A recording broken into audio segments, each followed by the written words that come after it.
Glória a Deus. Então, nós vamos para o texto de Efésios, capítulo 3, que fala aqui sobre a oração, né? Orando pela família. Glória a Deus, né? As famílias precisam de oração, né? E esse é um tema que pode até ser fácil de pregar. O difícil é a gente viver, né? Essa é uma verdade. O difícil é a gente viver. Glória a Deus. Quanto tem sido o seu tempo e o meu tempo de oração? Né? Pastor, eu não consigo orar nem 5 minutos. Jesus disse lá nos evangelhos que os apóstolos deveriam cultivar pelo menos quanto tempo? Vocês lembram? 1 hora não podeis velar comigo. Pastor, 1 hora é muito. Mas se você colocar nesse pacote de 1 hora um louvor, nem que seja acompanhado ali com Spotify ou o YouTube, a página da igreja tem uns irmãos também, e uma leitura ali de um texto. Aí se você começar a relatar os motivos de gratidão, tem algum motivo para você agradecer? Tem ou não tem? E como tem, né? Então, gratidão. O que mais que podemos compor a oração? Além de louvor, gratidão. Você vai pedir perdão pelos seus pecados? Sim ou não? Ou você é perfeito, não tem nenhum pecado? Todo dia eu e você temos que pedir perdão. Pecados de palavras, pensamentos e ações. Glória a Deus. Senhor, vai lavando aí o teu servo no sangue da cruz. E enfim, você pode apresentar os seus projetos pessoais. O pão nosso de cada dia. O trabalho. O empreendimento. Glória a Deus. O seu ministério. A sua família. Você faz igual aquele sacerdote que ia ao Santo dos Santos, ou Santo Lugar. Ele levava consigo pelo menos os 12 nomes dos filhos de Israel, né? Representando ali uma intercessão por aquelas 12 tribos, com todo aquele pacote de pessoas, aquele grupo de pessoas, os levitas, de Judá, Rubem, Simeão, glória a Deus. E ele vai nome por nome. Eu não entrei no texto, né? Estou dando aqui só uma introdução. Mas o texto ele já vai falar que... Vamos lá para o texto, para a gente basear a mensagem no texto. Versículo 14. Quem está comigo com essa palavra, amém? Tivemos 2 pregações abençoadas de avivalistas. A nossa aqui já é mais, né? Até porque ser mais calmo, né? O coração não acelera muito. Mas vamos lá.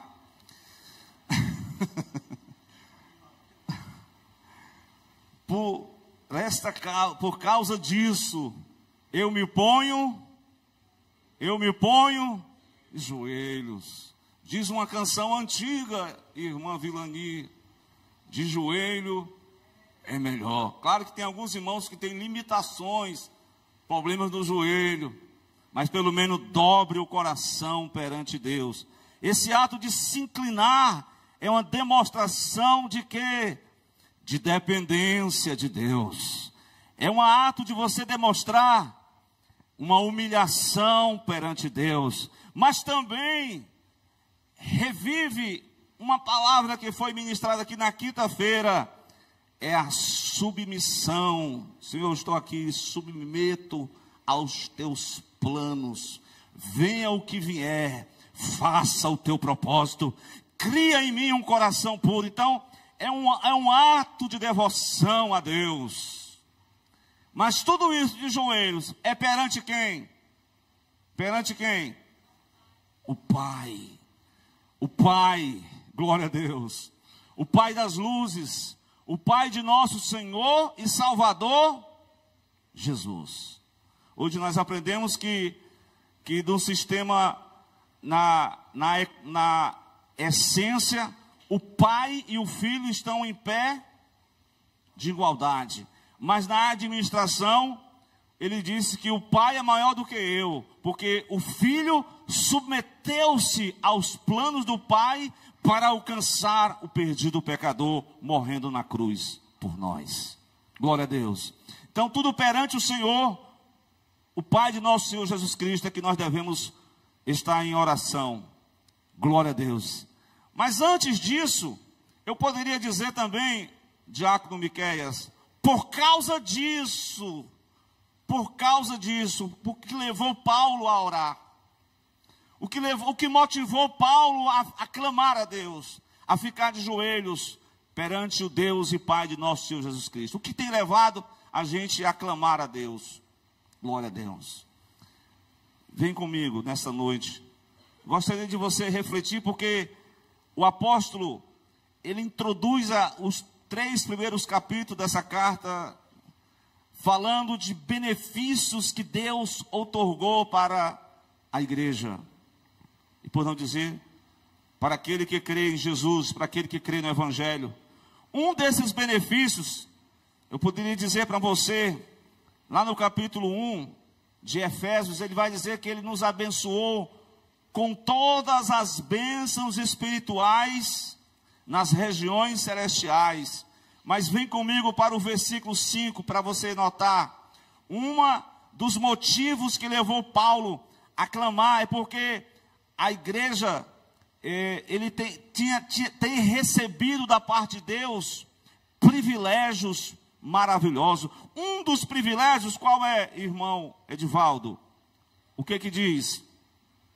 Que nós não estamos pregando sobre predestinação. Porque a predestinação, ela é individual. A predestinação, ela é em Cristo. Em Cristo, você foi predestinado. Para quê? Ele disse, para sermos filhos de adoção. Então nós estamos aqui na condição de quê? De filho. Você já teve assim um pensamento que é a essência do que é participar dessa filiação divina? É muito privilégio. É por causa disso que Paulo, olha, você é filho de Deus. Você tem motivos para falar com o seu Pai. Pastor, não tenho nenhuma palavra de oração. Faça como Romanos 8. O que diz, irmã? Gemidos inexprimíveis. Só você em silêncio com Deus. Só você fechar os seus olhos para este mundo e abrir os seus olhos para Deus e dizer, Senhor, fala comigo. Deus vai começar a ministrar, porque você é filho de Deus por adoção. Glória a Deus. Paulo, melhor dizendo, Cristo, João registra essas palavras em João 1,12, as quais nós cremos neste nome. E ele nós não nascemos da carne nem do sangue, mas são filhos escolhidos pela vontade de Deus, eleitos por Deus, está aí. Todos quantos receberam, deu-lhes o poder de serem constituídos o quê? Filhos de Deus, mas somente aqueles que creem no seu nome. Então aqui está a família de Deus, os filhos de Deus, aqueles que são vencedores em Cristo. Eles têm motivos para dobrar o joelho, eles têm motivo para orar ao seu Pai, eles têm motivo para estar diante deles. Senhor, eu te dou graça, porque não fui eu, mas foi o Senhor que me ajudou até aqui. Amém? Glória a Deus. Meu amado, eu poderia ainda catalogar um outro motivo que leva a gente para ficar diante do Senhor, para orar pela família. Porque a filiação divina foi colocada em nós somos filhos por adoção. Mas vem para o versículo 14. O que diz o 14, irmão? Glória a Deus, de Efésios 1. Essa água é nova, né, gente? Vocês botaram aqui, não? Muito bom. É renovado, né? Muito bom. Vem comigo com a palavra, como é que diz? Ele é o penhor da nossa herança, para a redenção da possessão de Deus. Se você é filho, logo você é o quê? Herdeiro. Irmão, claro que no plano material, né, quando se fala em herança, tem algumas pessoas que, até irmãos, até brigam por causa de herança, né? Teve um que perguntou para Jesus: Senhor, meu irmão aí não quer dividir a herança, né? Fala com ele aí para dividir a herança direitinho. Mas dentro da lei judaica, Júnior, o primogênito tinha a herança dupla dos demais. Não sei se era por causa desse motivo que ele estava brigando com o irmão por causa de herança. Mas a herança não é algo material, como bem frisou aqui o irmão. A herança aqui é espiritual. Exatamente, você tem que se manter diante de Deus em oração para permanecer firme, para que naquele grande dia você vai receber da parte de Deus a herança eterna. E como diz o apóstolo: eu combati o bom combate, eu acabei a carreira, mas eu vou guardar a fé, e o meu tesouro está guardado com Deus. A herança dos santos. Irmãos, vale a pena essa herança, irmão. Por isso que nós temos motivos para dobrar os joelhos perante o Deus e Pai de nosso Senhor Jesus Cristo. Glória a Deus. Eu quero lhe motivar você nessa noite, sair dessa igreja. Eu sei que assim, a primeira coisa que a gente acorda, às vezes, que a gente pensa, é logo: vamos ver como é que está as novidades do Instagram. Como é que está o campo da política? Quem foi que caiu? Quem adulterou? Quem o pastor que caiu? Não é tanta gente querendo saber quem caiu. Eu quero saber quem foi que levantou, quem Deus salvou, quem Deus restaurou. Qual é a igreja que está vivendo o avivamento? E não quem caiu. Temos que orar pelos que estão caídos. Porque a herança, como disse Jesus, aquele que for fiel até a morte, dar-te-ei a coroa da vida. A herança de Deus. Temos motivos para estar de joelho, meus irmãos.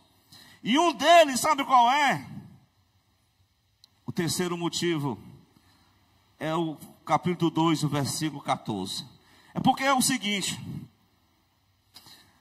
o plano da salvação é tão fantástico, é tremendo, porque o plano da salvação, ele traz o homem à condição de pecador, arrependido, quebrantado. Ele se torna filho por adoção. Ele começa a desfrutar da herança da verdadeira família de Deus em Cristo. E aí ele tem uma outra questão que Deus resolve. E que questão é essa? Vem por o 14 do versículo 2. O Paulo vai dizer que Cristo é a nossa paz, a qual de ambos os povos ele fez um. E o que ele fez mais? Meu irmão, a morte de Jesus é tão poderosa que ele, sabe, as barreiras que eu e você criamos, algumas barreiras entre pessoas. Ora, se não cria. Ora, se não cria. Irmão, não quero nem ver a tua cara mais. Espero que não. Mas em nome de Jesus, o Cristo vitorioso da cruz, Ele te deu a filiação divina, Ele te deu a herança eterna. E Ele dissipa todo o mal, Ele quebra toda a barreira, Ele derruba todo o impedimento, Ele faz com que o inimigo te reconcilie com você, meu irmão. Judeu e gentil, samaritanos e judeus eram antagônicos. Mas Deus colocou todo mundo no bojo só. Vocês estão tudo pecador, necessitados da minha graça. Mas eu vou unir vocês em um só corpo. Vou derrubar a parede da separação que estava no meio. Vocês vão desfrutar conforme o Salmo 133. Você lembra desse salmo? Que diz o quê? Oh, quão bom e quão suave é que a família de Deus viva em união. É que os eleitos de Deus estejam unidos pelo amor de Deus, unidos, vinculados pelo amor de Deus, meus irmãos. E o apóstolo vai dizer que ele é a nossa paz, ele traz paz ao nosso coração. Muitas das vezes, irmão, quem foi que disse que a gente não tem uns arranhãozinhos de vez em quando na família? Tem ou não tem? Ora, se não tem. Às vezes os casais se arranham ali. Meu Deus, vamos se reconciliar, minha irmã, vamos viver para frente. Glória a Deus. Deus é bom demais. Eu tenho minhas falhas, você também tem as suas. A gente vai caminhar junto. O Deus de paz vai derrubar toda a barreira nessa noite. Eu declaro em nome de Jesus. Todo aquilo que foi levantado contra você, toda arrogância no seu coração caia por terra. Porque o Deus de paz, Ele vai entrar na tua vida nessa noite e vai te dar um novo coração. Eu quero cada dia esse novo coração. Você quer? Um coração igual ao teu. Um coração disposto a amar. Um coração disposto a perdoar. Um coração disposto até e declarar em nome de Jesus a paz do Senhor. Glória a Deus. Temos que seguir a paz com todos, como diz Hebreus, e a santificação, porque sem a paz e sem a santificação, amém? Meus irmãos, que é interessante, por esse motivo, vamos dobrar o joelho. Quero convidar você a dobrar o joelho, não agora não, pelo amor de Deus. Estragação de joelho, tem irmão que leu a Bíblia toda de joelho, né? É um preço, né? Às vezes os pais colocavam os filhos de joelho, você aprontou comigo, né? Vem cá você, lê a Bíblia de joelho, porque você aprontou comigo. Não faça isso não, porque os meninos vão se lembrar que ler a Bíblia é um castigo, eles vão, como crescer, não querem ler a Bíblia não. Vão ter a imagem de que a Bíblia de joelho vai ser uma espécie de uma punição. Vai repulsar essa atitude. A Bíblia tem que ser lida com prazer. Dobrar o joelho é uma atitude de contentamento. Dobrar o joelho é estar na presença do Pai. Dobrar o joelho é agradecer. Glória a Deus. É ter prazer, não é aos trancos e barrancos empurrando, não. Pelo amor de Deus. Deus não quer nem por força, nem por violência, senão pelo meu espírito, diz o Senhor lá em Zacarias. Mas irmãos, aqui diz também, louvado seja Deus, esqueci de avisar o irmão lá de trás, que além de nos tornar filhos, herdeiros de uma herança poderosa, além de nos reconciliar consigo, nos reconcilia com uma comunidade de fé, a eclésia, aqueles que foram tirados para fora, eles vivem esse modelo de vida, esse estilo de vida que sei que não é fácil, né? Falar disso aqui, eu estou vendo que não é fácil não, né? O pastor pode dizer, irmão, perdoe o fulano perdoa. Aí eles perdoam só para agradar o homem, mas no coração não perdoa. E Deus quer que a gente dobre o joelho. Ou em outras palavras, no quesito de Jeremias. Ei, Jeremias, desce a casa do oleiro. Vem para a casa do oleiro, Jeremias. Eu vou falar contigo, Jeremias. Eu tenho uma obra na tua vida. Eu sou o oleiro na tua vida. Eu vou te fazer uma nova criação. Vou te dar um novo coração, disposto a amar, a perdoar. No instante o Jeremias entendeu o plano. Que para ele também a mensagem não é só para o povo, não é para o pregador também, para o profeta também, para o apóstolo também. Para todos aqueles. A mensagem tem ela corta lá e corta quem está aqui. É a espada de dois fios. Meus queridos, por esse motivo eu me porto de joelho. Qual outro motivo que tem levado a gente a se colocar de orar pela família? Eu quero citar uma outra coisa muito importante. Que exatamente, louvado seja Deus, o apóstolo Paulo vai dizer aqui no capítulo de número 3, ou 2 ainda, o versículo 19. Olha aí o que diz, que bênção maravilhosa. Olha os motivos. A partir do 19 do capítulo 2, diz que no versículo 17 ele veio, evangelizou os que estavam longe, os que estavam perto. Né? E nós temos acesso ao Pai em um mesmo Espírito. Nós temos acesso e ousadia em um mesmo Espírito. No capítulo 3, no versículo 12, a qual temos ousadia e acesso com confiança pela nossa fé nele. Então nós temos agora um canal. Nós temos agora, não, eu estou falando do canal, mas não é canal da Globo não, pelo amor de Deus. Nós temos um canal de acesso ao trono da glória. E quem é que liga esse canal? É o Cristo que morreu na cruz. E você tem acessibilidade. O problema é que eu e você temos acessado pouco a esse canal. É ou não é verdade? Algumas exceções, é claro. Mas o canal já está aberto. Quem está disposto, pela fé, a acessar, a falar com Ele, a pedir perdão, a louvar, a engrandecer, a porta que Deus abriu, Ele nos deu. E interessante, não tem como você marcar não. Jeremias 33:3 diz o quê? Clamas a mim e eu vou te responder. E essa conversa não é algo, não é um monólogo não. É você, eu preciso disso, eu preciso daquilo, eu preciso daquilo outro.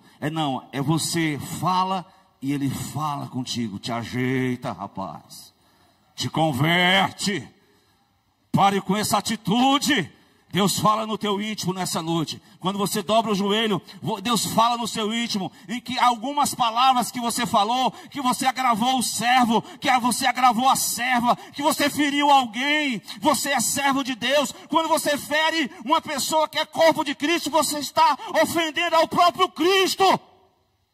Glória a Deus. É preciso a gente vigiar, porque tem esse negócio, não, comigo é assim, eu falo o que vem na telha, pare com isso, você está ofendendo o Filho de Deus, você está prejudicando alguém, você foi colocado para edificar, não para derrubar, você foi levantado para construir, não para arruinar.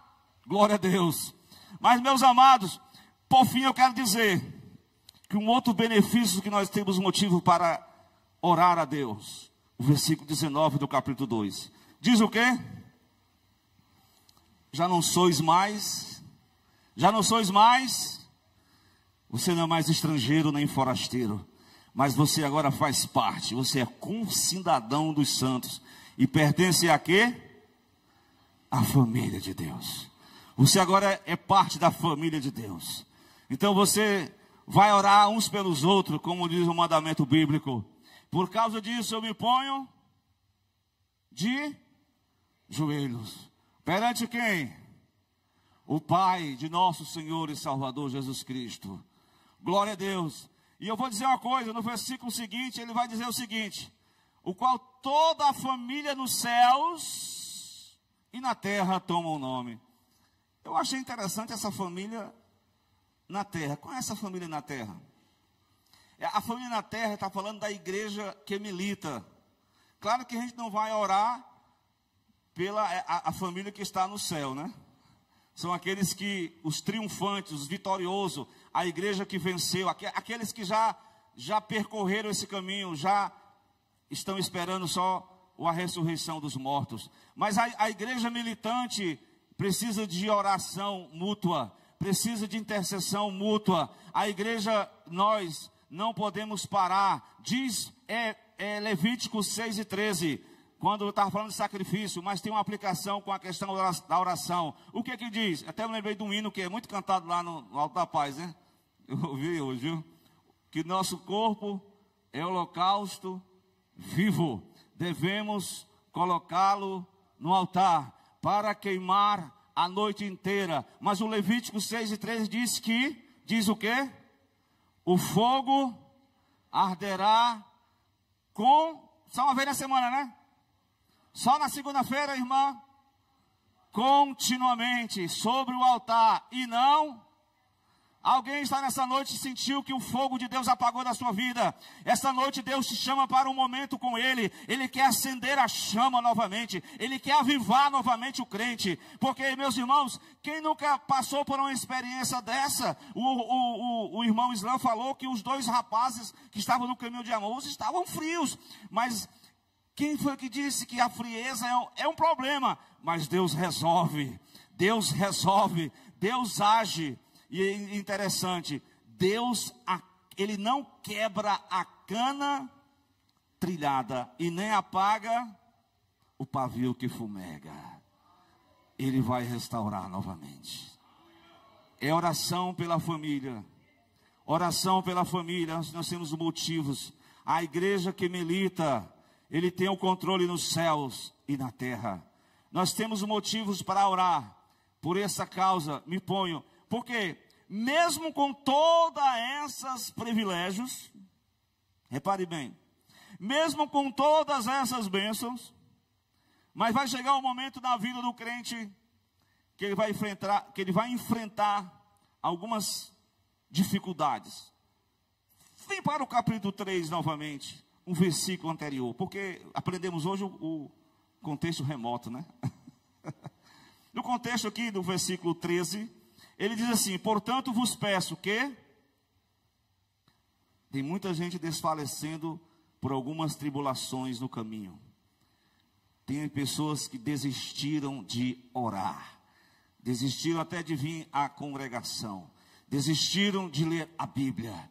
Desistiram de evangelizar. Desistiram, glória a Deus, porque os problemas fizeram ele atrofiar. Talvez esteja enfrentando a crise do cantor Asaf. Quem sabe estão como Elias na caverna.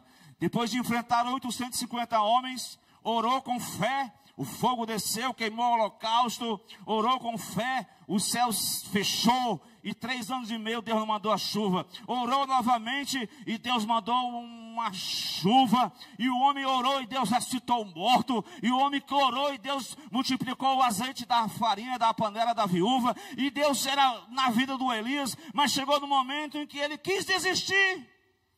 Ele só fazia comer e dormir.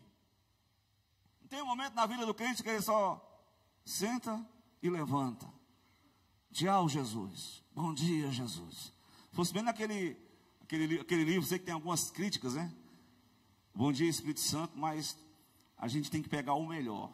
Ali falando de uma intimidade, no dia a dia, no cotidiano, em que você vai... Claro que você não vai ficar 3 vezes como os judeus, 5 vezes como os muçulmanos, mas você vai seguindo o seu caminho em um espírito de clamor, de súplica, rogando por você e pelos seus. Deus espera que cada um de nós compreendamos o nosso dever de sermos militantes na sua causa. E um dos privilégios é você estar em oração. Diz a palavra que no tempo do profeta Ezequiel, o capítulo 22, eu não lembro o versículo 30, Deus procurou um homem só, meu Deus do céu, que estivesse na brecha, tampando o muro. Será que ele encontrou alguém naquele tempo, irmã Vilani? Será que ele encontrou? Diz o texto que ele não encontrou. Ele busquei só um homem, uma pessoa só. Essa está na brecha, tampando o muro, é porque você está em intercessão. É o irmão que está fraco. É o irmão que está frio. É o filho rebelde. É a pessoa que não quer nada com nada. Mas você fica na intercessão. Você fica na oração por ele e por ela. Você faz um propósito com Deus. Você fica orando pelo seu familiar. Glória a Deus. Você não desiste dele. Porque era isso que Deus queria. Mas no tempo de Ezequiel, ele disse Deus que não encontrou nenhuma pessoa que tivesse. Todo mundo estava relaxado, negligente, pecando por omissão e por comissão. Como diz o profeta Samuel, quando ele foi destituído do cargo, ele era o juiz, sacerdote, e ele era também uma outra missão, ele era profeta. E ele chegou para, os povos chegaram para ele e disseram: rapaz, você está muito velhinho, vamos sair você do cargo, e eu não vou botar o seu filho, porque o seu filho só quer saber de dinheiro. E outra coisa, eu quero um rei igual às outras nações. Pois bem, aí o Samuel ficou triste, né? Oh, meu Deus, esse povo não quer. Aí o Senhor disse assim: ei, rapaz, tu tá... Porque às vezes o profeta se sente desprezado, que as pessoas, né? Aí o profeta ficou ali no canto, e Deus: ei, rapaz, tu tá assim por quê? Não, porque o pessoal está me desprezando, pela tua de idade. Se preocupe não, pai, essa rejeição não é para você não. Primeiro eles estão rejeitando a mim. Mas eu vou cumprir o que eles querem. Aí quando foi feita a reunião, aí o povo, mesmo rejeitando o profeta, disse: olha, Samuel, mas tem uma coisa. Você não é mais, está na cabeça lá no principal. Mas não deixe de orar por nós, não. Eu preciso da sua oração, viu, Samuel? Samuel, continua orando por nós, Samuel. Sabe o que Samuel disse, irmão? Longe de mim que eu peque, deixando de orar por vocês. Longe de mim. É tanto que quando ele morreu, a necessidade foi tão grande de um intercessor, que o Saul foi buscar quem? Foi no mundo espiritual, consultou uma feiticeira. E algumas bíblias, né, um livro de estudo, coloca lá como se fosse o próprio Samuel, mas não é Samuel, viu? Coloca isso aí. Foi um espírito que saiu lá, se passando por Samuel, e disse umas profetadas lá, e não deu certo as profecias que aquele espírito falou. Mas o Samuel já estava morto. Não se ora pelos mortos, não se intercede pelos mortos. Acabou, findou. Glória a Deus. Orar pelos que estão militando aqui na terra, pelos que ainda são tentados, aqueles que ainda precisam de oração. É por isso que nós precisamos de orar uns pelos outros. Então, meus amados irmãos, a oração que Paulo faz aqui, ela é motivada por todos esses motivos que eu citei aqui. Se você pegou aí alguma parte dessa mensagem. Mas a oração, ela quer só os motivos, as motivações que levaram Paulo a fazer esse trabalho de oração. Mas no versículo 16 em diante, Paulo vai catalogar alguns motivos pela qual ele deveria orar pela família. Glória a Deus. Agora nós vamos entrar nessa parte da mensagem. Creio que você vai entender aí no versículo 16. Amém? Vocês estão aqui? Glória a Deus. Vocês estão me ouvindo? Glória a Deus. Vocês estão com sono ou com fome? Eu estou com fome da palavra, irmão. Eu estou com fome da palavra. Como diz aquela palavra, né? Fala que o teu servo ouve, Senhor. O que for uma palavra de bênção, mas se for uma palavra de exortação, eis-me aqui, Senhor. Não é verdade? Pastor, mas a palavra de exortação não é boa, irmão. É bom para a gente se aprimorar ainda mais, tá certo? Uma palavra que Deus fala aqui nesse versículo 16, Paulo vai dizer assim, ó: eu oro pela família, para que segundo as riquezas da sua glória, vem comigo no 16, vos conceda que vocês sejam o quê? Fortalecidos no espírito do homem interior. Aqui nós temos motivo para nós orarmos, porque a oração, às vezes a gente quer que alguém mude, né? Mas fulano não muda, mas a oração muda você, porque a oração ela trabalha no seu interior, porque no momento em que você vai buscando ao Senhor oração, Paulo vai dizer aqui, o Espírito Santo vai fortalecer no homem, no íntimo, você vai se fortalecer, irmão. Glória a Deus. Eu quero nessa noite dizer para você que, como eu falei, algumas pessoas enfrentam fragilidades, fraquezas, mas oramos ao Senhor nessa noite para que o Senhor fortaleça o nosso interior. Glória a Deus. Vamos já orar por essa causa, fortalecer o homem interior. Mas o homem interior, ele está falando de algo espiritual. A mulher também, o homem aqui no sentido do ser humano, a família precisa do fortalecimento interior. Glória a Deus. Porque muitas vezes a pessoa pode apresentar um estado de que ela não vive, está só a aparência, mas por dentro está machucado, por dentro está arruinado, por fora está bonito, mas por dentro está sentindo o peso do pecado. Por dentro ele não tem mais prazer nessa palavra, ele apenas vai cumprir tabela, mas por dentro ele precisa de renovação espiritual. E nós estamos aqui perante o Senhor para fazermos essa oração dessa noite. Senhor, renova a minha vida, renova o homem interior, renova a minha alma nessa noite, nós te pedimos. Renova o interior de cada um de nós, porque eu quero sentir o teu pulsar, eu quero sentir a tua presença novamente. Amém? Outro motivo, Paulo vai dizer no versículo 17, Cristo, amém? Cristo habite pela fé no coração. Interessante aqui, primeiro ele renova o interior, segundo, Cristo habite no meu coração. Você quer que Cristo seja aquela visita esporádica, ou quer que ele seja um residente permanente? Glória a Deus. O Senhor fala para a igreja: estou à porta e bato. Se por acaso nessa noite você que não teve nenhum tempo, você teve tempo para ver as séries da Netflix, você teve tempo para tudo, menos para minha pessoa. Cristo diz essa noite: você tem gastado o seu tempo com coisas supérfluas. Mas essa palavra pode ser até repetida. Eu não me canso de falar as mesmas palavras, mas são palavras que é para confrontar o seu pecado de estimação, é para confrontar a minha negligência, é para confrontar o meu estilo de vida preguiçoso, é para confrontar a minha vã maneira de viver o Evangelho. Glória a Deus.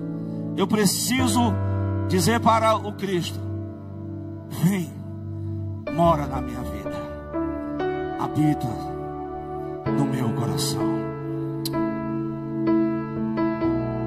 transforma o que tem que ser transformado. Eu quero parar de ser esse. Eu vou pegar uma parte aqui. Eu quero parar de ser só o conhecido como o neto de Abraão.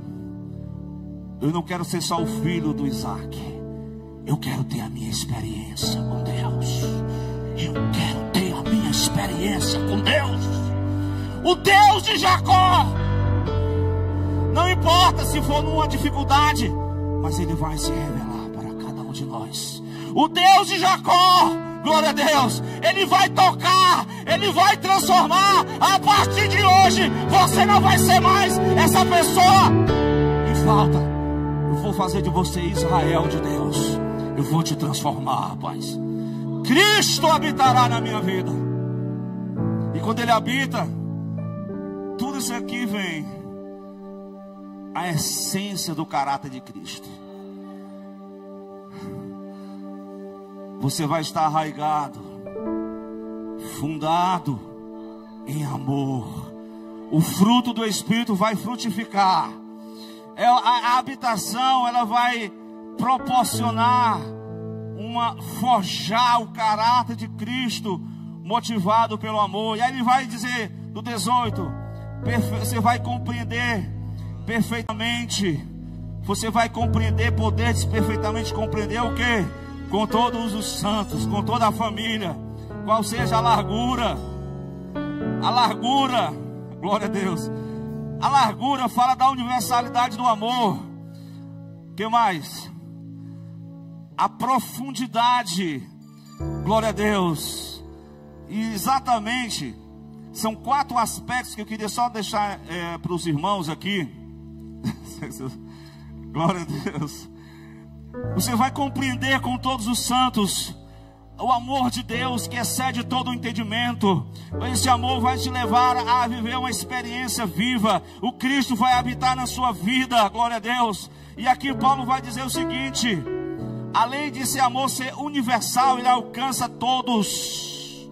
A largura, o comprimento, ele é atemporal, ele ama em todo o tempo, na eternidade para todo sempre. A altura fala do seu caráter elevado. Ele alcança homens, mulheres, ele alcança pobres e ricos, Todos estão ao alcance do amor de Deus, mas ele também fala da profundidade. É um amor complexo, é a complexidade, ninguém entende, vai além do nosso entendimento. É o amor em ação, é o amor que transforma, é o amor que vai ministrar no coração do homem e da mulher. Glória a Deus. Meus irmãos, eu quero orar por esses motivos aqui nessa noite, pelo fortalecimento espiritual, para que eu e você sejamos habitação de Cristo, possamos entender o caráter de Cristo. E por fim, agora sim, glória a Deus, o versículo de número 19, amém? Quem está comigo nesse texto? E conhecer o amor de Cristo, que excede todo o entendimento. Para quê? Cheios de toda a plenitude de Deus. É isso que nós queremos. Você quer ser cheio da plenitude de Deus? Ser batizado com o Espírito Santo? Ser cheio da plenitude de Deus é desfrutar dessa vida plena com Deus. É isso que nessa noite, oração pela família, oração pela renovação, oração pela edificação espiritual, oração pelo desenvolvimento do caráter de Cristo em nós, oração para que Ele possa encher até transbordar. Até transbordar. Ele vai encher até transbordar.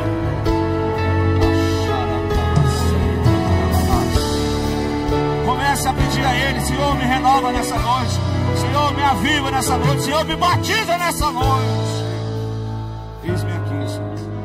O que tu tem que fazer começa na minha vida. Assim como o Senhor tocou em Jacó, tocou no Asaf. Asaf saiu de joelho dobrado.